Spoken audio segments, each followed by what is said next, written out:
Welcome to Business Uncomplicated. Today we welcome Jay Desai to the podcast.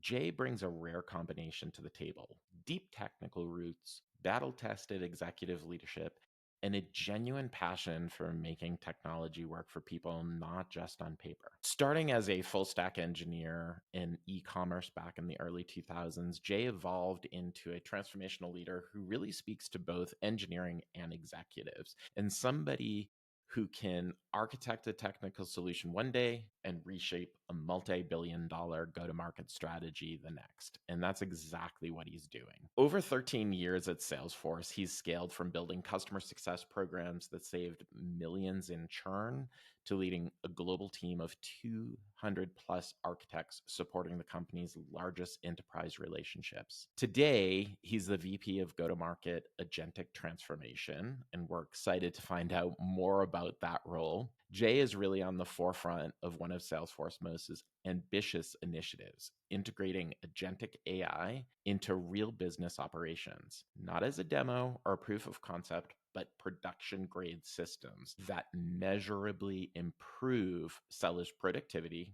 the customer experience, and enterprise outcomes. Across his time at Salesforce, he has launched so many successful programs, and he continues just to get better and better at execution. Beyond the metrics, Jay is driven by a deep purpose, using technology to create opportunity that impacts lives. Improving systems for child welfare organizations or supporting inner city youth programs, he brings the same intensity and commitment to social impact as he does to business transformation.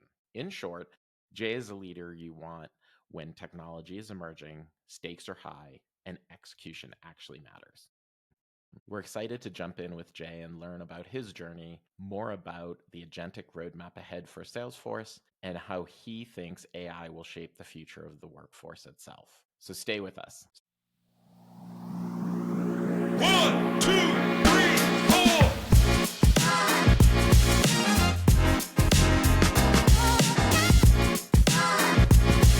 Welcome, Jay Desai, to Business Uncomplicated. How are you doing today? I'm doing great, Rich, and thank you for inviting me. When we were brainstorming this conversation, I was telling Rich just how excited I was to get on the phone with you. So super happy that that you're here today and excited for this conversation. And likewise, and just so you know, Rich keeps all his friends secret, so you're like the first friend I've met. So yeah, Lots of you conversations know, Wasn't it's the reason just why I went to these podcasts. I'm like, who does separation. Rich hang out with as his husband? And two kids? Yeah, I Yeah. only mix you guys for business on podcasts. I love it. I love it. Okay, cool. So Jay, I am so interested to hear your opinion on the state of play with AI, because AI is going to solve all of our problems. The jobs are all going to go away, right? And the robots are going to be running the world. Well, interesting enough, the most scariest thing about all this is, and Rich, I don't know if you've experienced this with your kids, but I have a 6-year-old and 8-year-old. So the 8-year-old is in 3rd grade, and I was coming back from a work trip, helping him with his homework, and he pulled up his Chromebook. And he had 3 tabs open, one on some school thing, one on Google search, and the third was on Google AI. And apparently, Google has turned on Gemini through their Chromecast infrastructure, which I think is in 80% of schools. So forget about us. Like I think Wow. Right. we worry about the kids, and he was already acclimated to it. Like, so he was like doing some project on like cool things in the town. And so he's like, hey, Gemini, like, tell me more about the restaurants in this area and help me find a picture. And so whether we get acclimated to it or not, it's coming. The kids are starting to interact with it very naturally. And they even give personalities to the different AIs because they deal with Alexa, Siri, Gemini, ChatGPT. I was actually at a Sweet 16 where they the person wrote their entire speech using ChatGPT, and they already have an acronym for it. They already abbreviated it to just chat. And Nice. the reason why I tell you all this is because I think for the people who remember the .com era in the 90s, it was often the patterns that you see with the first adopters or the most natural adopters Right. that sort of like gave you insight into the future. And I remember back then when I was the younger one, I was having this conversation with a retailer, a CEO at a retailer, and he viewed e-commerce as just another retail store. No one would buy clothes on a phone. And obviously that is incorrect. And so I think the state of play with the AI is definitely making a difference. But in a in a company, in the corporate world, it's not just about using AI to help you find information. It's operating at scale.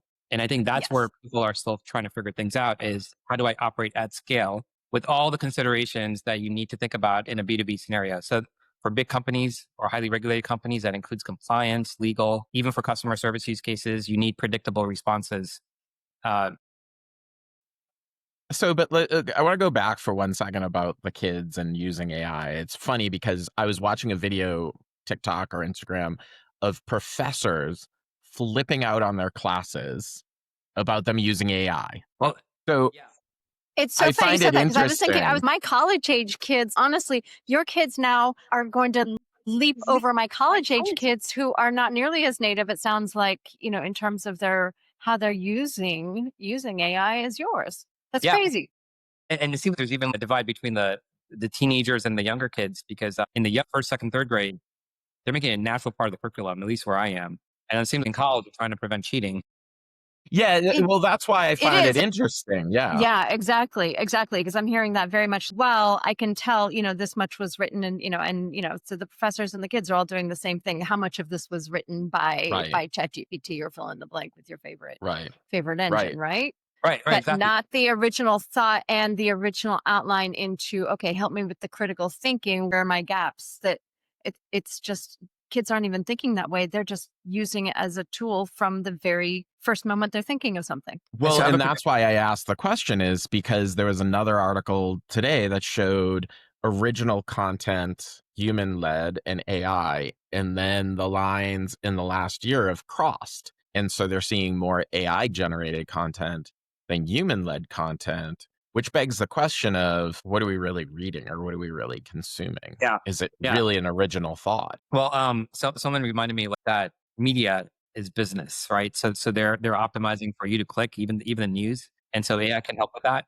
But I have a prediction: in maybe the next 5 to 10 years, the most valuable thing will be authentic human thought. Right. And the reason why is already there's AI fatigue. Like people recognize when an AI has sent an email, and so I think it'll evolve. But I think it's some combination of AI plus human. It's not AI replacing everything. Well, Yeah. and it kind of got me on that subject because when you were talking about the .com, and I'm at the point where, and I was just talking about it this weekend, whereas I want to go into a store and try on a pair of jeans, but usually they don't have the sizes, they don't have the stock, and so you don't wind up having that same experience we did in the younger days with malls. Then when the .com came and I was trying to buy basketball sneakers for the kids this weekend, we went to 3 stores. They didn't have the size or they didn't have the styles. Wound up buying it on Amazon, right? But I Yeah, tried. I tried not to be a I .com tried to person. be a human. it's I an and. tried. It's an and. You can go to the brick and mortar store, and you can Right. buy in e-commerce if you're not happy. But another signal is I read recently that people are now fatigued with online dating, and they're going back to meeting people at bars. Oh, really? Yes. Full Yes. circle, yeah. That's a new thing for young people. Is like go meet a person real time Right. in a bar.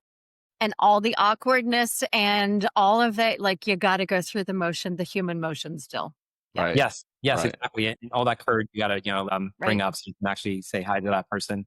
So that's why I think the story's not written yet on how this is going to work and how humans and AI are going to work together. Is AI going to replace everything? When people talk about AGI and things like that, at least from what I can see, that is far off because I think people forget, and this is always not talked about in a lot of the headlines, is that the thing that we have right now is probabilistic, right? It's basically taking all of our human knowledge using advanced mathematical formulas and predicting, what things are. It's not true reasoning, and in the strictest term. And maybe we'll get there at some point, but definitely not there yet. And as a case in point, this is why you need technology like Salesforce, because what Salesforce does on top of the LLM is add an additional reasoning layer that's required in order to actually do things in a B2B scenario. So I'll give you an example. Like if you ask a simple question, tell me what products I should buy based on my industry segment and everything about me. That would be a series of prompts behind the scenes that would have to interact with each other. You'd have to bring in some additional data, maybe private data that's not publicly available to the LLM. And there's a whole orchestration you have to basically uh, uh, figure out the flow of steps, the thinking Mm, steps that the Right. right. LLM has to Right. do in order to get to the right answer. Or I the interesting thing about how you implement AI is that you use all the old techniques that we've used for the last all our careers, right? The change management is really important. Working with other people is really important, right? Because you're changing the way they work, and all the things we learned about how do you do agile, how do you work cross functionally, all these things come into play. Right. But those things we never got 100% right.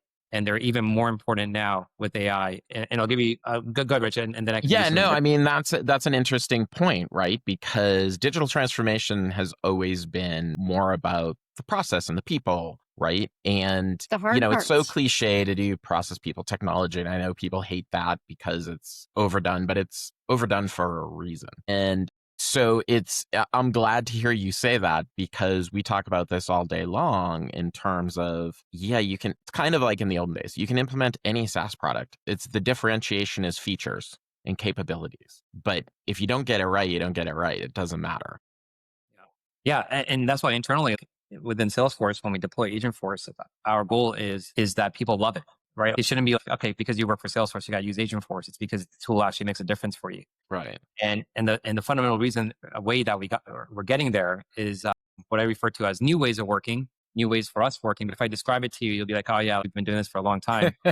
And so one is, you sort of like create these cross-functional squads that are no more than maybe 10 people that have the people that actually do the work. And this has to be a combination of business and IT. And when I say business, often in big companies, you have like these central operational teams. So those teams are still important, but you need to work directly with the end users. And so you have the end users. In this case, like for me, it's sellers. You have the business ops teams. You have the IT team, all in this squad. And the reason why that's important in AI is because when you develop the prompts, you need domain knowledge. Like the prompts have to literally be written. Hey, if pretend you're an SMBAE, here are the things you do. Who knows that better than the actual Right. SMBAE? One who's sitting in the chair doing it every day. Right.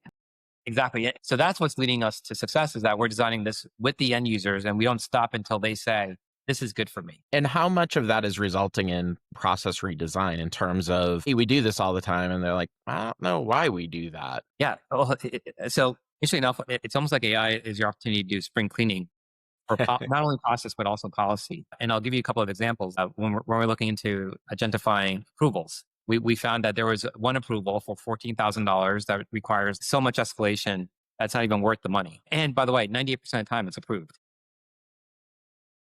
So it's a necessary approval. Yeah, yeah. So the way we've actually set it up is before we even get to the agentification, we have policy process simplification. So it goes there first, and we're like, should we even do it, or should we change it? Right. And then once we sort of get past that process, then we go to, okay, let's agentify it, because when we want to agentify, the worst thing you can do is agentify the existing process, the existing way of working, because the real magic and power in agents is that you can do new things. Right.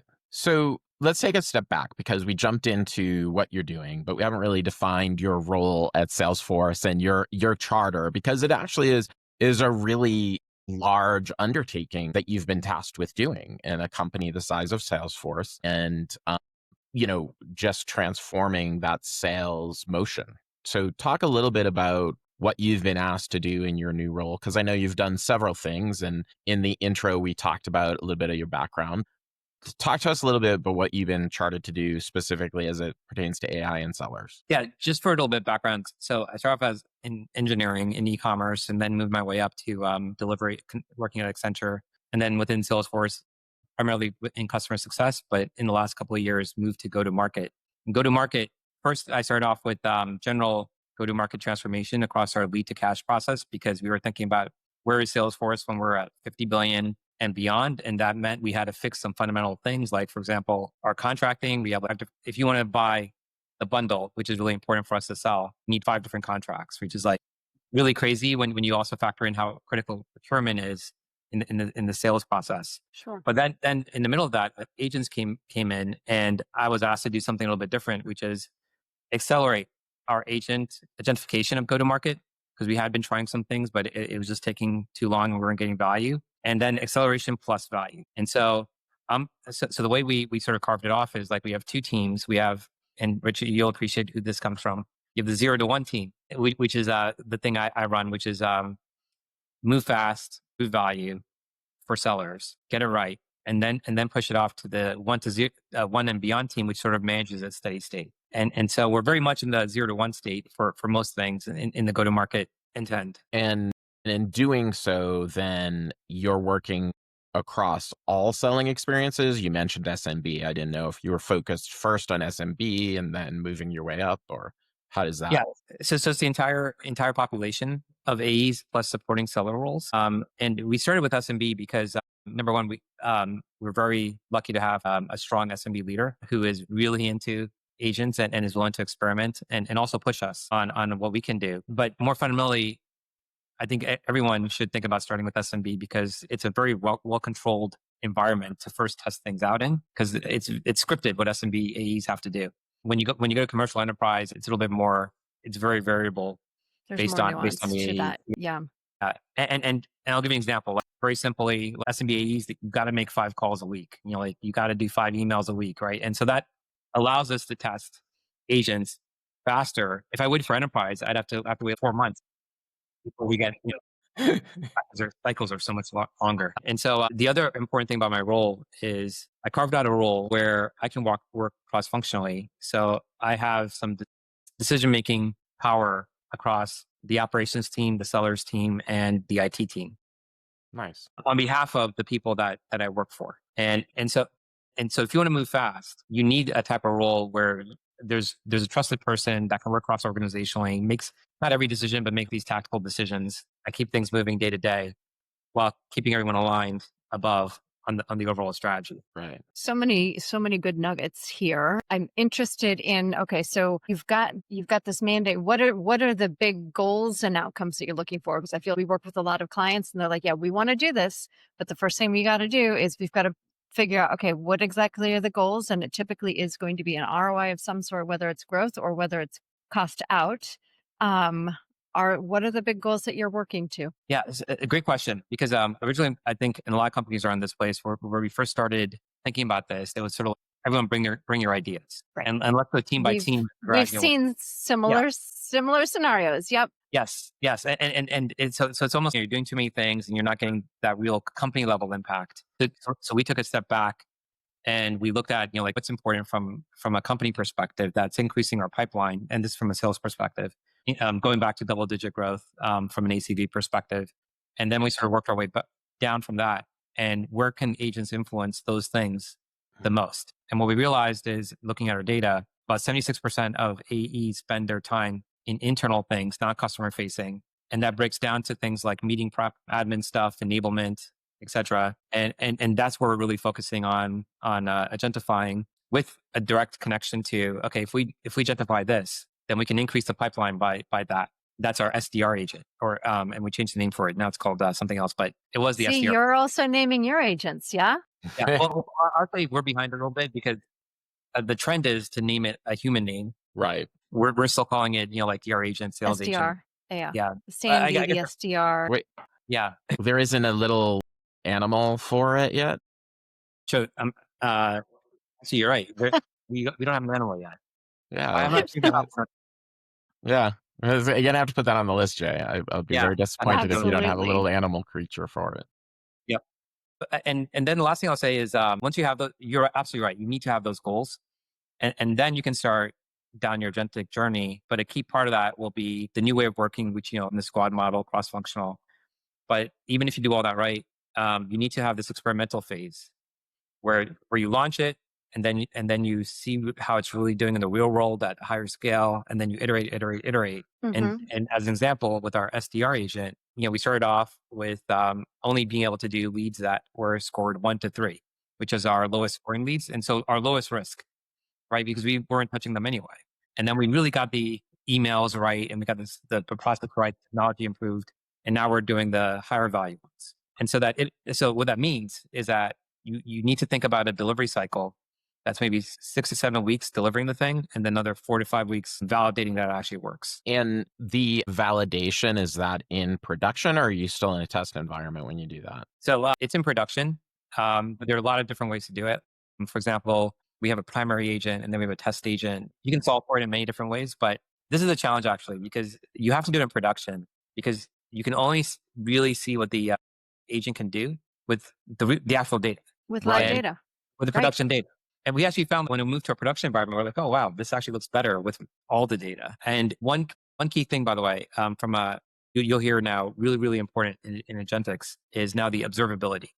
all that tooling and stuff that you need to really refine your agent. So data obviously is a huge deal, right? We talk about this all the time that data is the fuel for AI.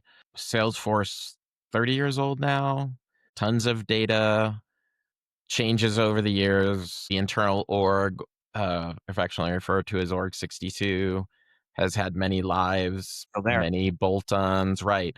How have you found the data journey? Have you had to do a lot of cleanup? Has that been an issue? Or are you guys soldiering on and kind of learning as you go that data needs to be adjusted? Yeah, I would say, and this is almost a cliche with people who do agents, is that you got to start with the data.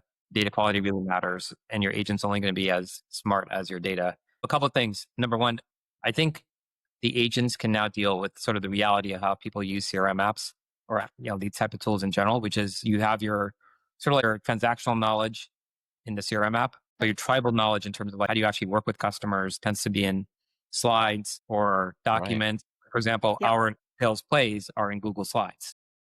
Right.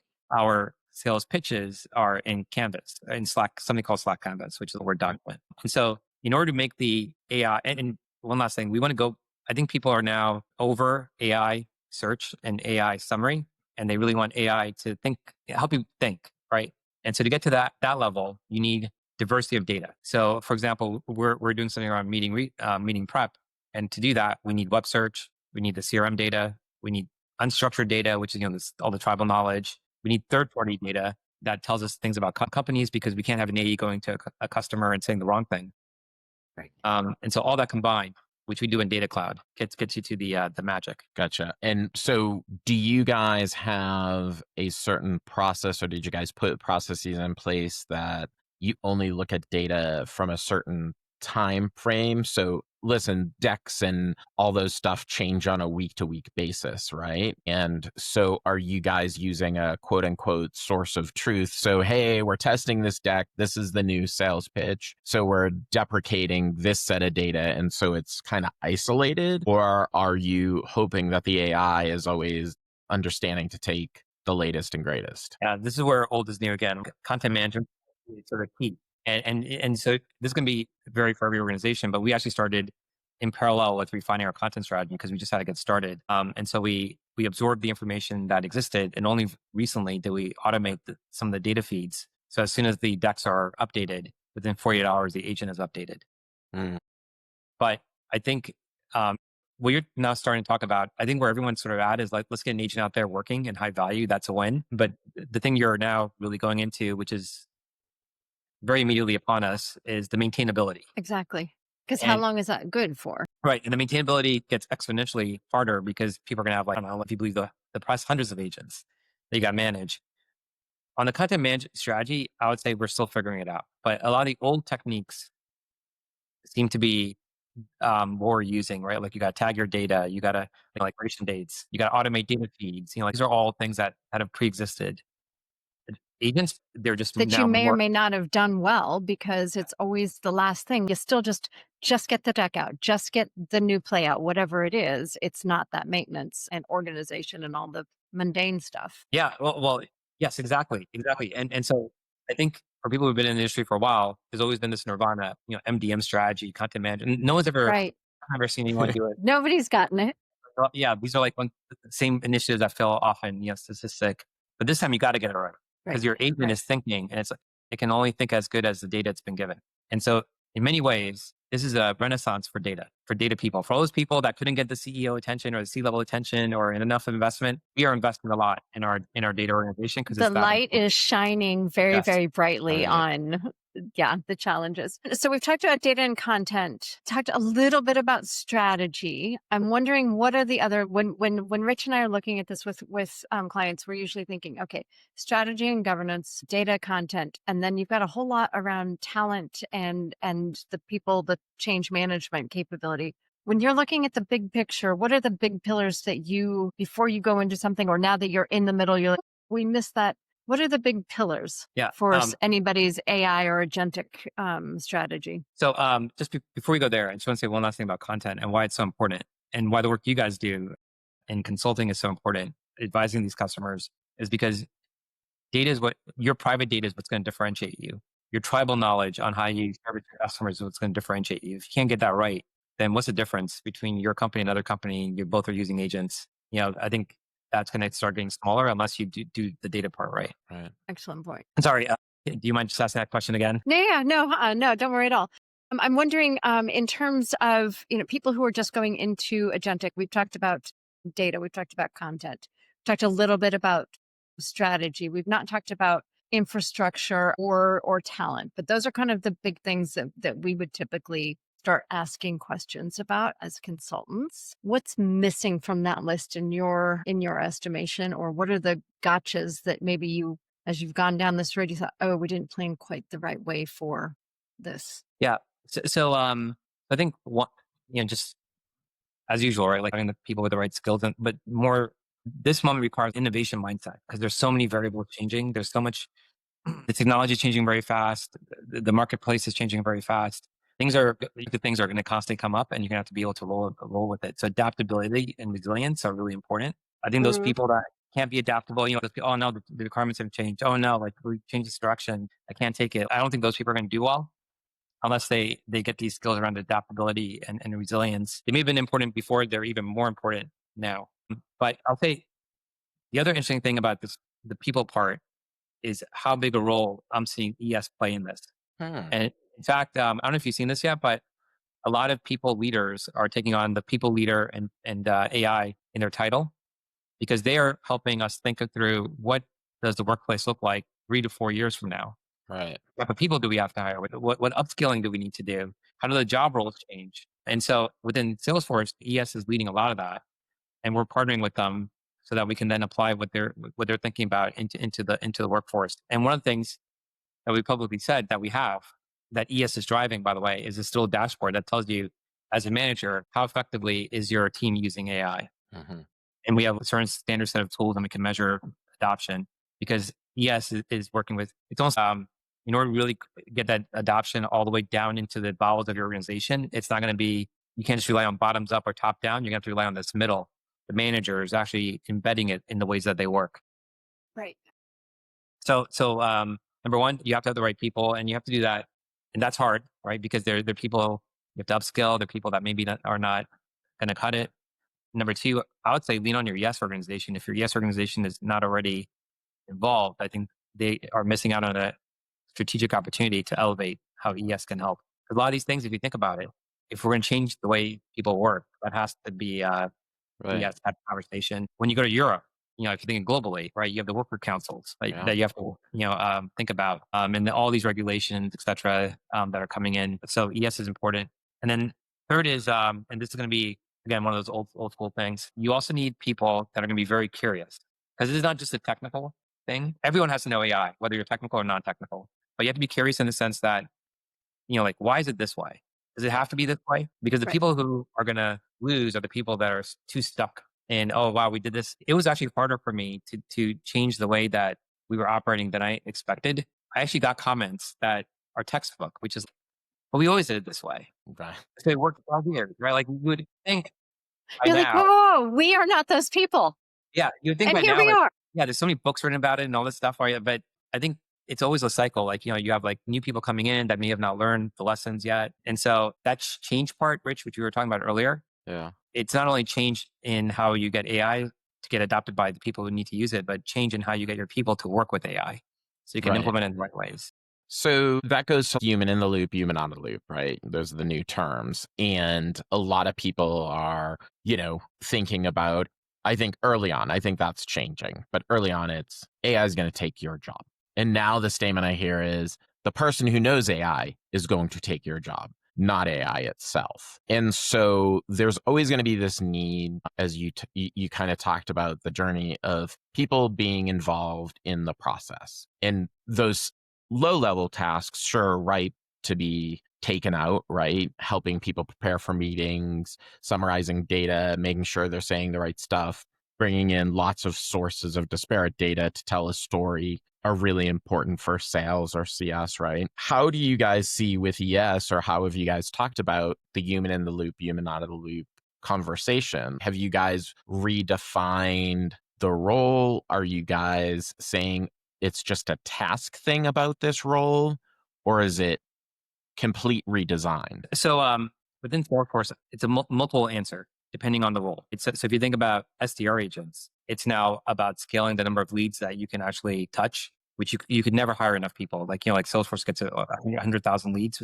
And so we'll still need the human SDRs, but now we can operate at a different scale because of agents. For sellers, I don't think we're anywhere near replacing an AE. And so there, it's more about helping the AE thinking partner, a coach. You can make, like, I'll give you an example. When we launched account research, Agentic account research, there was this group of people that no matter how much enablement we did, they just didn't use it, even after we told them to use it. And it turns out they didn't think meeting prep was important. And so what agents can really drive in thinking scenarios is behavioral change. So we can now reinforce the sales methodology, make sure people are doing what's in their best interest to do, and make that sale. So meeting prep is one example. Another example is AEs now need to know the full set of Salesforce solutions, which is really hard to do because there's so many things. And so agents can help with that. And one of the things we did with our meeting prep is we put it in the tone of the customer, because we want the AE to think the customer, not like Salesforce. Absolutely. It's the That's connection smart. point. Yeah. And then a lot of people I know who've left Salesforce and now work on the other side have told me directly, hey, your AEs just pitching me products. I want solutions. Right. And so now we're going to the agent to remind them, help them, coach them, nudge them. We know when you talk like this, it's going to work better. And then in support scenarios, I think there is an opportunity there where you can take a lot of things that are very routine and agentify them, which means maybe you need to scale your support organization in a different way. Right. But I think it's three different buckets. One is where you're scaling up your capability. You still need humans. Another is you're helping them drive the right behaviors as a thinking partner. And another is, well, maybe we don't need to devote as many people to this because we fully automated. But those things, like honestly, if I was a customer, if I really want to talk to a human being to find a quick answer, so 1,000%. Yeah. And some of this is like, you circle back to the customer experience you want to drive. And we all know the customer experience has been suboptimal till today, right? You call any customer support, at least I'm never happy. And so there's a huge gap there where you can rethink how it should work. And that means, organizations may need to work different. Yeah, I think the knowledge piece is humongous. I think for so many of us, we could have 1,000 stories about a product you bought, a service you bought, and you're trying to figure it out, and the instructions don't make sense. You call and ask for help, and the person on the other end hasn't been trained well enough, and so they don't know the answer, or they give you the wrong answer. So I think in that instance, yes, most of us then go to YouTube, right? Look up a YouTube video and somebody's taught us how to do it. We figure it out on our own. Right. And one other thing you're making me think, Rich, is I live in the tech industry, right? So it's all about agents AI right now. But when I talk to my people that are more removed, some of them don't even really know this yet. But they don't, you have to explain to them, like, what is an agent? Right. And some industries are also not ready yet because they don't have the data. I was talking to this one person who works on energy projects. He's like, we have no data. He's like, I don't know what the agent would actually work off of. So I think the media says, doom and gloom, but I think the reality is different. Yeah, I would agree. I think it's interesting. I think if you read the news a year ago, right, you would think by this time last year, a year forward, AI would be all over the place and there'd be no jobs. Everybody would be fighting for scraps. And I even was listening to an interview the other day, and this guy said, oh, there absolutely will be universal income where there's a 15-hour work week. And that's the future. Fast forward 5 to 10 years, we won't have enough jobs to sustain the number of people, and the government is going to have to pay people not to work. As much as I've been inside companies adopting AI, I still think there's a large road to go. I still think that this transformation, well, one, and I would love to know your opinion. One is, I don't think people actually treat it as a transformation. At least that's how we see it. I think people are treating it like they treat most things is, I'm buying a software and start using the software, versus we are redefining how we work with AI as the partner and changing or redesigning our company. Rich, you are so spot on. And because I'm working so internally, I don't have a good sense of like what's going on with customers as I used to. But if they don't treat it like a transformation, yeah, definitely a big mistake. Agents are all about how do you work differently? How can you change the game? And that is the transformation inherently. Wondering, because you are a consumer of your own product, which is a really cool position to be in, for people who are buying Agentic AI, what should they be asking? What should they be looking for? What would, if you were not building your own, what would you be looking for in a tool or in a platform? Yeah, so that's a great question, and I think the challenge is you have a lot of players in the market, and if I'm going to give you like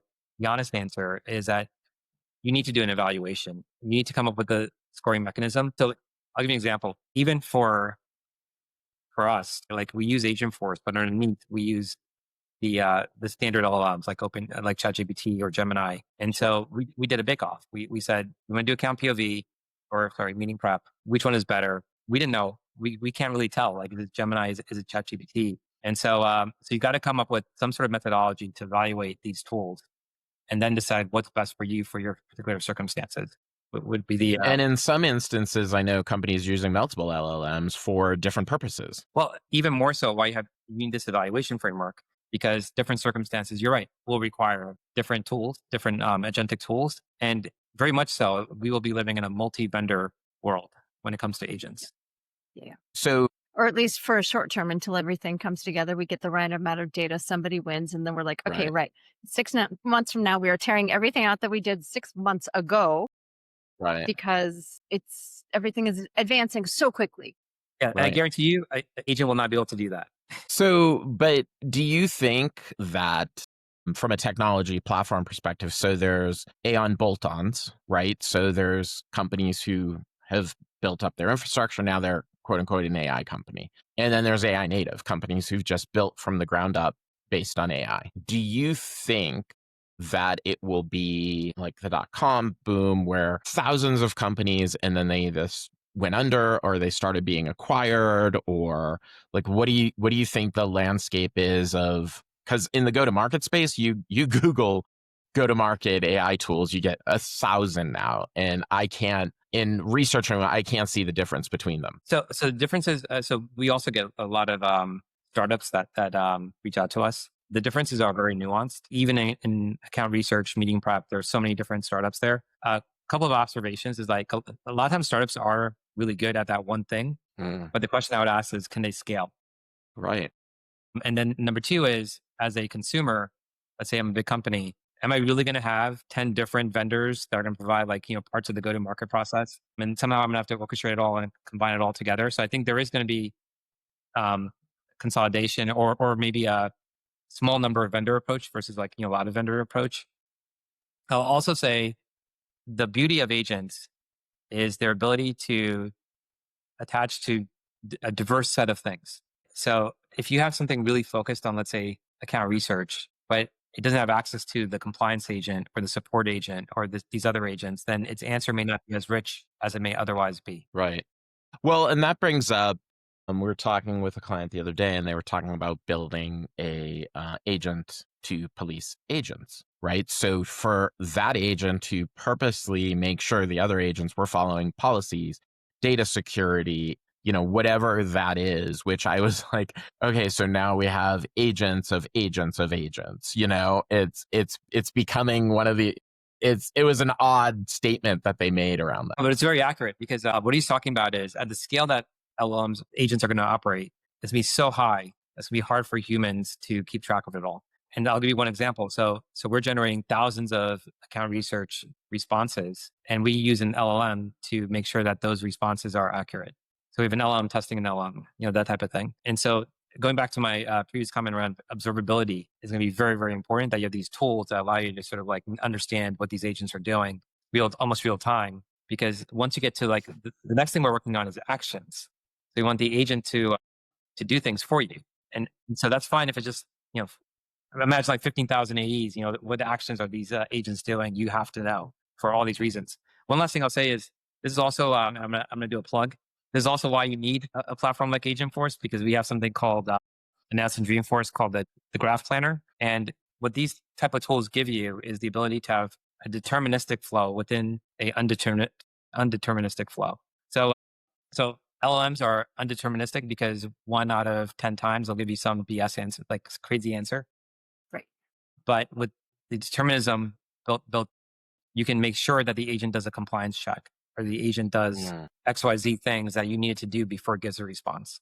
Which is good because the consumption model might kill you if you don't know what you're doing. Yeah. Yes. True. Yes. Overages are going to make a lot of money. Overages are a steep learning curve. Yes. Right. Yes. Hard learning curve.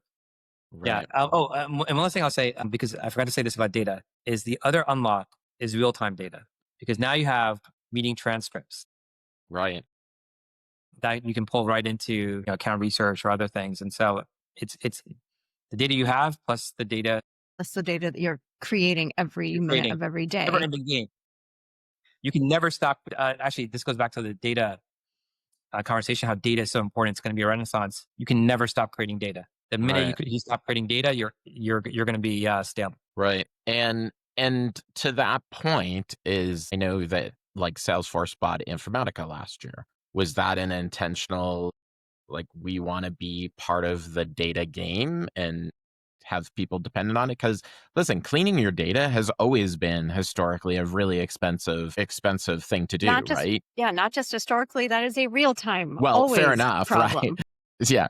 But I mean, is that part of, the company's charter is, they've always had data cloud and of course storing data, but this is a little different. Yeah. And by the way, it's Data 360 now. Sorry. Yes. Right. You rebranded at Dreamforce. I forgot. So Data 360 is not a MDM solution, right? So it doesn't have all the things that you need for data quality and other things you need to massage the data with. With Informatica, we want to make another thing you'll start hearing with agents is you got to think end to end, because agents are operating, they're breaking silos, right? So this is why it's a transformation, is because you want to rethink, hey, even in pre-sales, post-sales, you know how big a gap that was between customer success and sales, and then you can break that. And so from data, you want to think end to end, and you want to have simple solutions because you got to operate at scale, and it's a never-ending thing. And time matters, right? Like if it takes you if it's a batch process that runs every month, that's too slow. You need something faster. And so integrating Informatica Data Cloud, sort of will give us that end-to-end solution. Gotcha. Yeah, I mean, it's an interesting intersection because a lot of clients have ignored that piece of kind of the data cleansing and kind of data enrichment and all that. And to the point of this conversation that it's so valuable, right? Then, what is that universe look like for a lot of clients, especially smaller SMB clients? Because that's a heavy lift. It's an expensive lift, as we've discussed. Yeah. And interestingly enough, we think the biggest opportunity for agents will be SMB, because now SMB can operate with the enterprise scale. Yeah. And so I think cost is going to come down over time. Like even with LLMs, the costs have come down by 90%. Yeah. Per call. I was going to say the same thing. As a small business operator, I mean, that's absolutely massive potential for us, is having enterprise level tools in the SMB. That's huge. Yeah. And that's why SMB is so important for us as well. And so you can see a future, if you're thinking about big change, it's maybe not for a lot of jobs, but it could be maybe, and this will be again, old versus new, old and new. The gig economy sort of coming back, where maybe you have, instead of 5 big companies, you have 1,000 companies, right, that are very specialized in certain things, and it can operate at a certain scale that they weren't able to before. Yeah. All right. So we usually end these calls with a lightning round of questions just to get unfiltered opinions. So what do you think is the most overhyped aspect of AI agents? Their ability to reason. That they can't do that? They need a lot of help. What's the most underhyped aspect? Their ability to take actions. Once you get the data part right, they can do a lot for you. And so we're thinking about things like deck creation, really advanced things that used to be very time consuming. As you know, the ability to come up with a right way of saying things. I remember at Accenture, and I don't know, Rich, if this is your experience, but we spent 8 hours coming up with a status report. Oh yeah, totally. Fine-tuning every single word. Right. I'm assuming agents will stop that at Accenture. Right. Well, yeah. I mean, there's a lot of discussion about what's going on with McKinsey and others in that space in terms of not needing the junior associates, which was interesting. We've talked a lot with a couple of CIOs on the podcast about that. And one of them said the fear of losing the junior people is that as the senior people move on and retire, they have all the experience of what good looks like. And if you're not training people on what good looks like, then how are they going to detect when the AI is wrong or the AI can't do things? How are they going to quality control that? Because they've never been battle tested.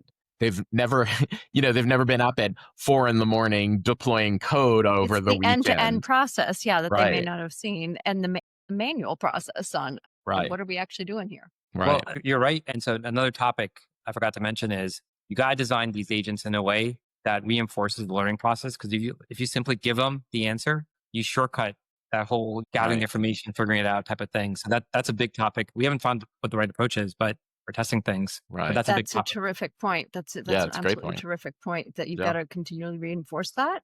Even if they're not doing it, it's the why. It's still, you got to understand the why. Why are we doing this? Interesting. Okay, back to it. One company using agents really well, other than Salesforce, because obviously you guys are doing great stuff. Yeah. So Williams Sonoma is one. And Cool. yeah, if you haven't visited their site, they have a really cool chatbot that's powered by us that allows you to find recipes and Oh, wow. and really make the e-commerce.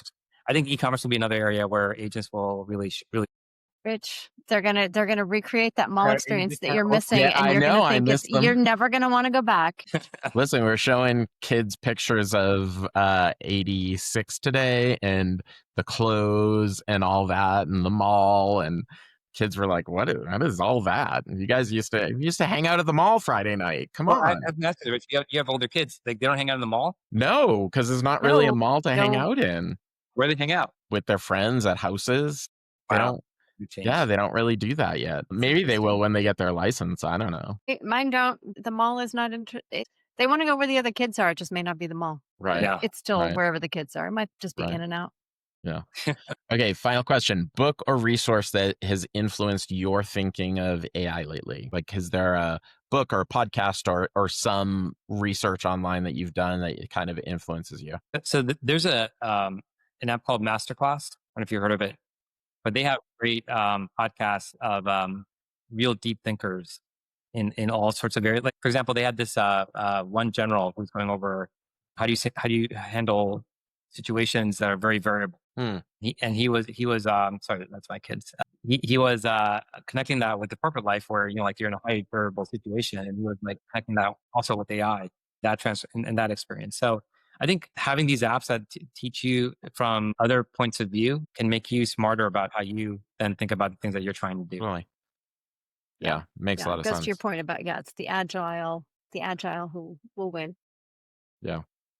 It is time to quit work. Clearly, Right. Kids are definitely telling you have said enough. I'm very angry, but I'm just smiling with you guys.